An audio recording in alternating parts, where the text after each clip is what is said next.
ญาติโยมเฮาทั้งหลายตั้งอกตั้งใจนะสดับรับฟังพระธรรมเทศนาหรือว่ากล่าวสัมโมทนิยคาถาซึ่งทรงยินดีอันที่ญาติโยมเฮาท่านทั้งหลายนะได้มีโอกาสที่จะทำบุญแจกข้าวหาแม่ใหญ่จันทาเพื่อที่จะสลองศรัทธาอุทิศส่วนบุญกุศลให้ผู้ที่ล่วงลับดับขันไปเฮาก็ต้องอาศัยความสงบระงับแห่งจิตแห่งใจเฮาทั้งหลายถ้าจิตใจเฮาฟุ้งซ่านจิตใจเฮามีแต่ความห้อนหุนจิตใจเฮามีแต่ความกระวนกระวายบุญกุศลเหล่านั้นถามว่าได้บ่ก็ได้อยู่แต่ว่าส่งผลบ่หลายนะเอาฟังเด้อขอแผ่กันเทศแต่ว่าบ่ได้แผ่เป็นเงินเป็นคำดอกแผ่เป็นให้ญาติโยมเฮาท่านทั้งหลายได้เงียบได้ฟังสิ่งใดมันพอสิเกิดประโยชน์เกิดคุณค่าสิ่งเหล่าใดทั้งหลายที่มันวุ่นวายก็วางไว้ก่อนไม่ใหญ่เอาตั้งใจพนมมือขึ้นนะมัตถุรัตนตยัสสะ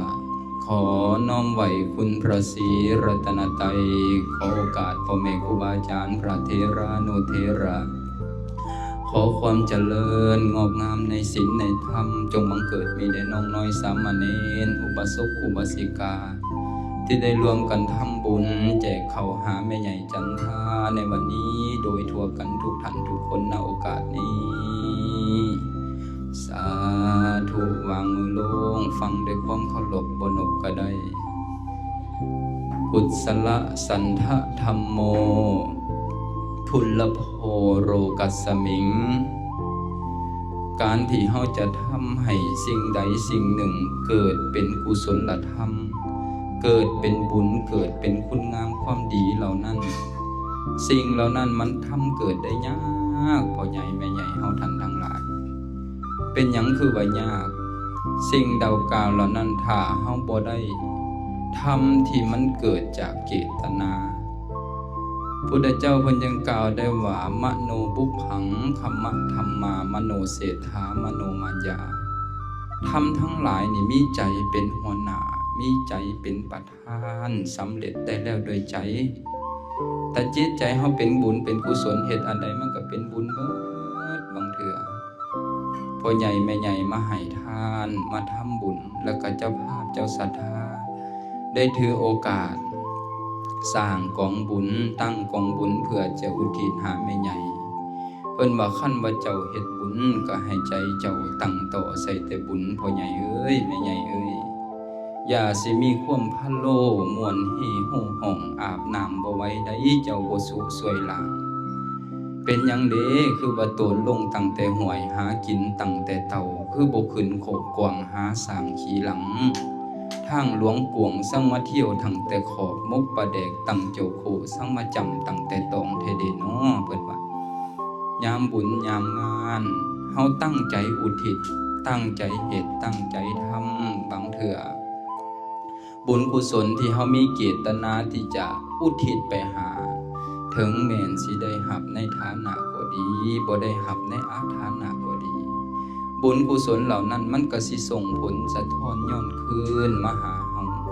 ปุญญานิปราโรกัสสมิงปฏิทาโหติปนินนันติบุญที่เฮาเฮ็ดเฮาทำไปทั้งหลายย่อมเป็นที่พึ่งของสัตว์ทั้งหลายในการข้างหน้าได้นักแลเพิ่นว่าจะว่าบุคคลเกิดมาในโลกนี้มี3จำพวกพ่อใหญ่แม่ใหญ่สิกล่าวพระสูตรหนึ่งให้ฟังบุคคล3คนเกิดขึ้นมาในโลกเป็นจังไดแน่พุทธเจ้าเพิ่นกล่าวเอาว่าภิกษุทั้งหลายบุคคลบางคนในโลกนี้เกิดมาเป็นบุคคลมีตา2ข้างหนึ่ง2เป็นบุคคลมีตาข้างเดียว1 3เป็นบุคคลผู้ตาบอดทั้ง2ข้างเลย1ภิกษุทั้งหลายบุคคลผู้ตาบอดทั้ง2ข้างบุคคลผู้ตาบอดข้างเดียวมีตาข้างเดียวเป็นเช่นใด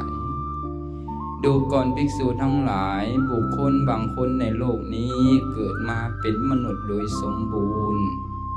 มีอินทรีย์ครบถ้วนหูบ่หนวกตาบ่บอด แต่เขามีจิตใจมีปัญญาเพียงเพื่อแสวงหาโภคทรัพย์สมบัติภายนอกมีปัญญาฉลาดในการแสวงหาทรัพย์สมบัติโภคทรัพย์ภายนอกค้นหาแสวงหาได้มาถือทำก็เอาบ่ถือทำก็เอาขอให้ได้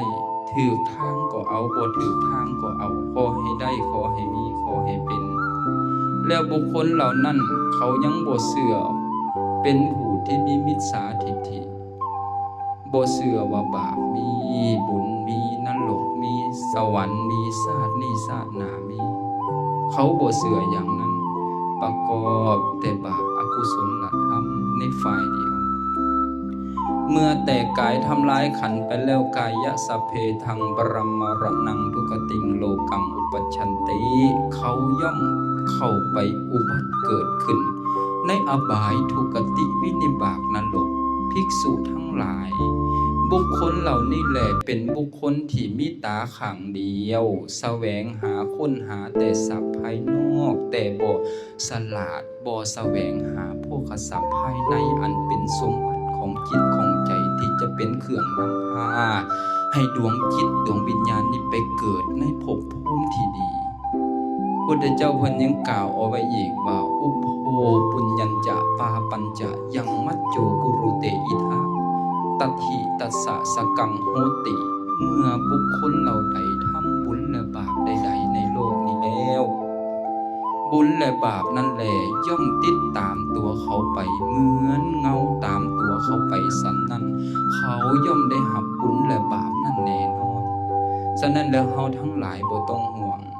สิ่งที่เฮาเฮ็ดเฮาทำไปถ้าหากมันเป็นกรรมดีถ้าหากมันเป็นกุศลดีอดเอาทำเอาบางเทื่อบุญเฮามีพ่อใหญ่แม่ใหญ่ชีวิตเฮานับมือลอยๆน้อยลงแล้วเพิ่นว่าให้เฮาหมั่นสร้างกุศลคุณงามความดี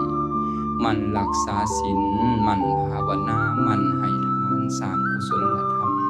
ชีวิตนี้เฮาเหลือน้อยได้พ่อใหญ่แม่ใหญ่บางเทื่อเฮาอาจสิลืมว่าชีวิตเฮาต้องตายบางเทื่อคนขวายแสวงหาดิ้นรนทำมาหากินต่อสู้จนฮอดอายุ50 ปี60 ปีจนลืมข่าวว่าชีวิตเฮาวันหนึ่งมื้อหนึ่งอาจสิกายแตกไปลาลับดับจากโลกนี้ไปเฮาเห็นบ่เพิ่นย่อไปไว้ประสาทผู้เดียวเดือนนั้นเขาทิ่มฟืนทิ่มเครื่องอีหยังปาไว้เขาก็มาเฮือนไผเฮือนมันเขาก็ทิ่มเฮาปาไว้อยู่ประสาทผู้เดียวเฮาตาย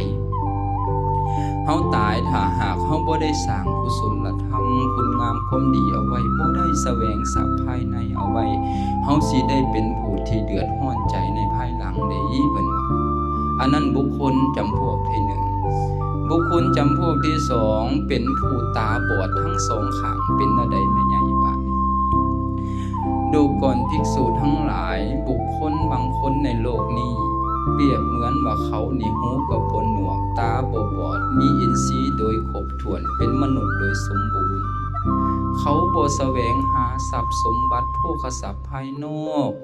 และยังบ่แสวงหาทรัพย์ภายในอันเป็นอริยทรัพย์บ่เชื่อว่าบาปมีบุญมีนรกมีสวรรค์มีชาตินี้ชาติหน้ากรรมที่ตนเองพึงจะเฮ็ดไปแล้วจะได้รับผลกรรมดังกล่าวแล้วนั้นเขาบ่เชื่อเช่นนั้นเขาบ่คิดเช่นนั้นนะเมื่อแต่กายทำลายขันธ์ไปแล้วเขาย่อมเข้าถึงอบายทุกติวินิบากนรกเป็นผู้ที่มืดมาและมืดไปเกิดมาแล้วเป็นผู้ยากจนบ่มีไร่บ่มีนาบ่มีงัวมีควายบ่มีทรัพย์สมบัติภัสถานภายนอกเห็นบ่ประเทศอินเดียเขาย่างอยู่หนทางขอทานเป็นคนยากคนจนแม้แต่เครื่องนุ่งห่มบ่มีสิ่งเหล่านั้นเกิดขึ้นเพราะหยังเพราะกรรมเขาเองการกระทำของเขาบ่ได้สร้างกุศลธรรมเอาไว้ในเบื้องต้นผลสุดท้ายที่เกิดขึ้นมาเมื่อเกิดมาเป็นมนุษย์แล้วเขาก็เป็นผู้ที่มีผิวพรรณนั้นต่ำทรามเป็นผู้ยากผู้จนเป็นผู้ที่ทุกข์ทนละกรรมจิตใจของเขา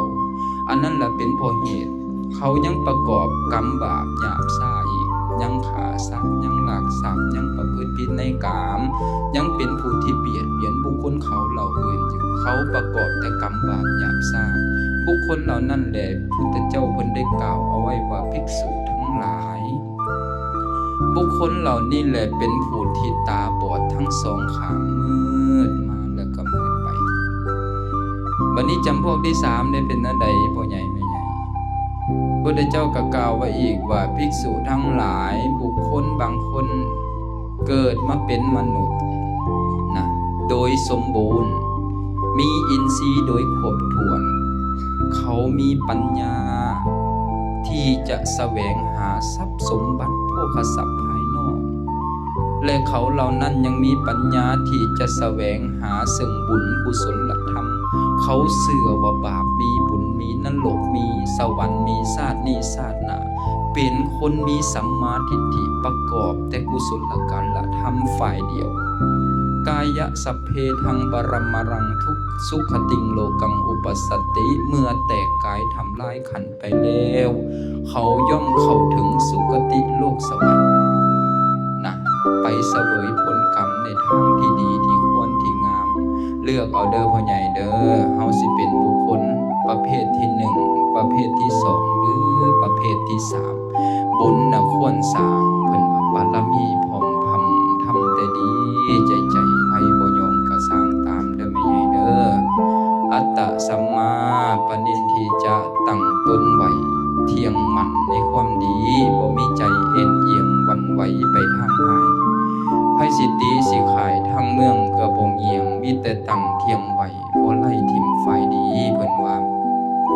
บางเทื่อเฮาอาจสิน้อยใจในโชคชะตาวาสนาโอ้ยผู้ข้าเกิดมาเป็นมนุษย์บุญก็ได้เฮ็ดได้สร้างได้ทำได้ให้ทานได้รักษาศีลนำหมู่อยู่นะเป็นหยังเฮาคือเจ็บคือป่วยเป็นหยังเฮาคือทุกข์คือยากเฮาคือบ่ร่ำบ่รวยคือหมู่อดเอาเพิ่นว่าสุคนสุกินข้าวภาษาสัมมาต่างเทเดโนสุคนสุอาบน้ำสังมาเคียงลื่นกันเพิ่นว่าสุคนสุกินท่านสร้างบุญพลาคือบ่ส่งลังคนท่านใจแนวสิใดก็บ่มีเพิ่นว่าอดเอาบางเทื่อบุญเฮามีคอยเฮ็ดคอยซ้ำคอยสร้างไปนะก็บางเทื่อเฮาสิมีบุญกุศลอย่างน้อยเฮาก็ละเว้นจากอกุศลธรรมทั้งหลายมีลูกบอกลูกมีหลานสอนหลานปลูกฝังจิตใจผู้เขาใหญ่มาให้ก้าวเข้าถึงศีลถึงธรรมเฮาบ่ได้ฟังธรรมะอันเกิดประโยชน์เกิดคุณค่าเอานำไปคิดนำไปพิจารณาเพื่อสิเกิดความเข้าใจในการใช้ชีวิตชีวิตเฮานี่ประมาทหลายเด้บางเทื่อเกิดมาเป็นมนุษย์บ่เคยสิสร้างกุศลธรรมคุณงามความดีค่ะแต่สัตว์รักแต่ทรัพย์เป็นผู้ที่เว้าตัวหลอกลวงไปกลายเป็นคนที่บ่ดีบ่งามถ้าหากเฮาตั้งจิตตั้งใจได้ฟังธรรมะจากพ่อแม่ครูบาอาจารย์นำไปคิดนำไปพิจารณาเด้อให้เกิดบุญกุศลก็ขออนุโมทนาสาธุนำบุญกุศลธรรมคุณงามความดีทั้งหลายอาตมาก็ขออ้างอิงเอาคุณพระศรีรัตนตรัยอ้างอิงเอาบุญกุศลธรรมคุณงามความดีทั้งหลายจงยังลงไปสู่จิตสู่ใจของท่านทั้งหลายจงเป็นผู้ที่บ่ประมาทในชีวิตขนขวายพอกพูนคุณงามความดีให้เกิดขึ้นภายในจิตในใจส่วนความทุกข์อันใดปัญหาอันใดที่มันเกิดขึ้นกับชีวิตจิตใจด้วยอำนาจบุญด้วยอำนาจธรรมเหล่านั้นก็ขอให้สิ่งเหล่านั้นจงทุเลาเบาบางหายทุกข์หายโศกหายโรคหายภัยคิดสิ่งใดปรารถนาสิ่งใดหากเป็นไปในทางที่ชอบประกอบไปด้วยธรรมก็ขอให้ความปรารถนานั้นจงสำเร็จทุกอย่างทุกประการโดยทั่วกันทุกท่านทุกคนด้วยเถิด